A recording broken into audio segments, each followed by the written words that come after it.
As the November election approaches, we're profiling the top local races. In Seattle City Council District 2, it's an open race between Adonis Ducksworth and Eddie Lynn. Fox 13's John Hopperstadt sat down with Ducksworth, a community activist who worked on the Seattle Transportation Plan. Here are some portions of that conversation. Let's talk about the transportation issue here, because road safety, that's a real issue in your district. As you know, Lake Washington Boulevard, Rainier Avenue, MLK Junior Way.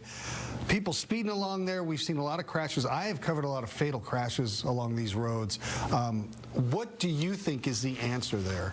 That's a really good question, and you know, for everyone that does lose a life, or if there's, you know, damage to property that's devastating, it's hard to fathom what that is like. And it's really unfortunate, going back to why I'm running, that we just have not seen that sense of urgency out of City Hall on transportation in the South End. From 2019 to 2023, we saw fatal accidents and serious collisions go up almost 50%. And what we really need to do is we need to prioritize those safety improvements for the South End that other parts of the city do see. In 2024, I was a part of the team that put together the 2024 transportation levy, so I was on the executive team to put that together. The voters passed it in November, and so there's a lot of great work to be done in the South End.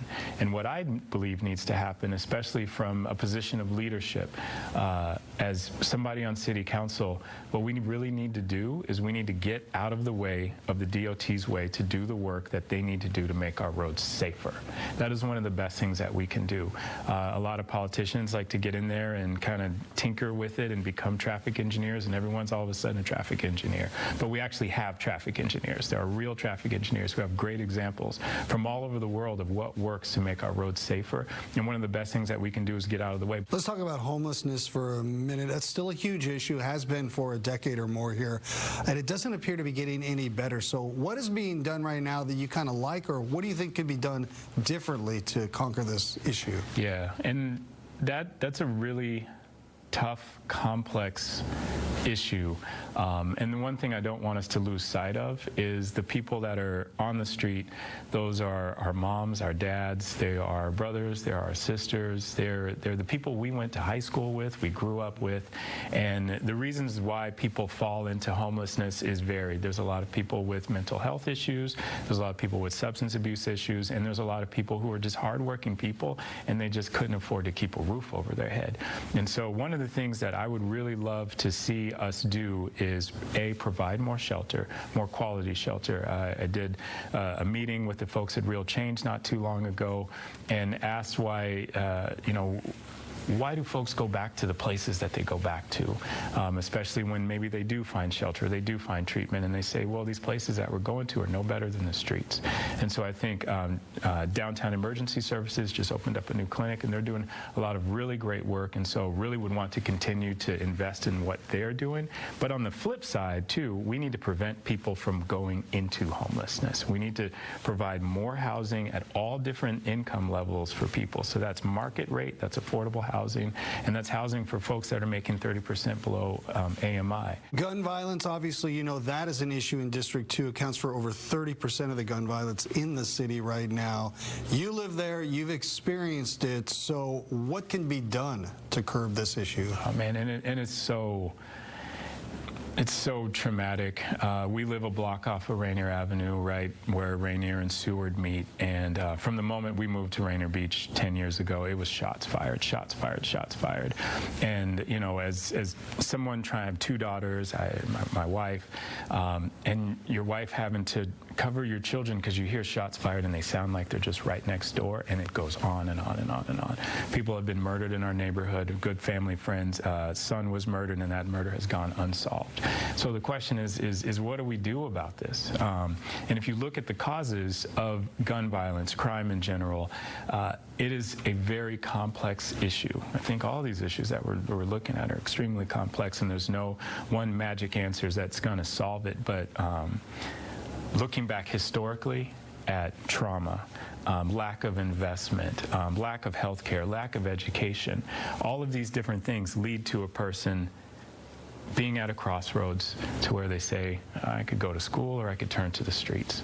I'm going to turn to the streets. They turn to the streets, someone puts a gun in their hand, conflict arises, now we're shooting at each other. What we need to do is we need to break that cycle. And so how we break that cycle, and stay with me on this, from the moment a mother learns that they're going to have a child, that's where we need to really step in, and we really need to step up and provide stable housing, stable health care, all of the different things to make sure that from that moment that mother learns she's going to have a child to when that child is born, that they are stable and secure. Because the best investments that we can make, especially to curb gun violence, is that 0 to 5, a child that's 0 to 5, prenatal to 5.